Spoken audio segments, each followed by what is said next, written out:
55 forecast on Fox 55 News. All right, everyone. I'm a big believer in weather proverbs. There are hundreds of them. A lot of them come from Europe, some from the early colonial days, and they've been passed down from generation to generation. Some are for certain days of the year. September 6th is tomorrow, and there's one for September 6th. And it says, as the weather on September 6th, so will be the next 4 weeks.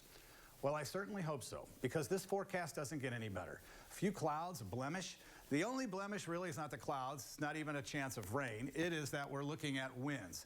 Yes, they're kicking up now, but I think they're going to get stronger over the weekend, maybe 20, 25 miles per hour. Could we have a gust to 30? I mean, it's creating problems up in Lake Michigan. They got gale warnings, and the seas just look rough.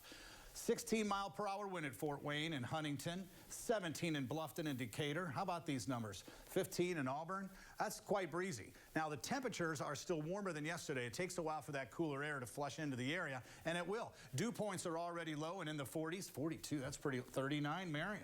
Wow. It's going to get even lower. So this is going to be some of the driest air we've had, and it's going to seem like a winter air mass. When it gets really dry, you probably feel it in your sinuses. We've got rain that's moving through Missouri, so it's a timing thing. Will that move into the region before the entire system slides out? Yes, that will.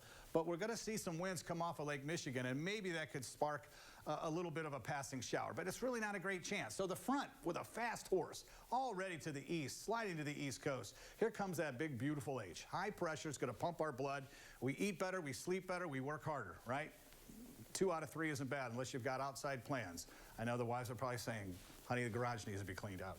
It's going to be a pretty good weekend to do it. We do have a little bit of rainfall, and we're going to break this down. Hour-by-hour forecast, and you get an idea. Again, it's a low threat, and there it is. 9 o'clock tonight, areas to our south, and most of it should stay out of the area until the wind shift. And that northwest wind, with some of that moisture coming off the lake, could dot the skies in some northern counties with an isolated light shower. Nothing severe. In fact, most of us will be dry.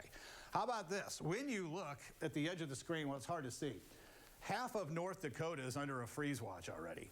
That's how cool this air mass is for them, not for us. But overnight tonight, mid-40s, 46, pretty popular, around 50 in some other areas. Again, it takes a while for that cool air to move in. 68 degrees, our average high is 80, and we're looking at 68 tomorrow. It's a great night for Friday night football and whatever you have, or for the weekend and college ball, you name it.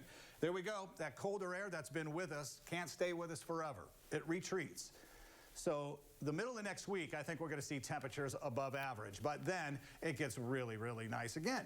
In fact, nothing beats this forecast. Here you go, everyone. The 7-day outlook. Saturday, Sunday, Monday, Tuesday, Wednesday, Thursday. How about sunshine across the board? 68 tomorrow. Then we're up to 80 on Tuesday. And there it is, above average Wednesday and Thursday. Nice.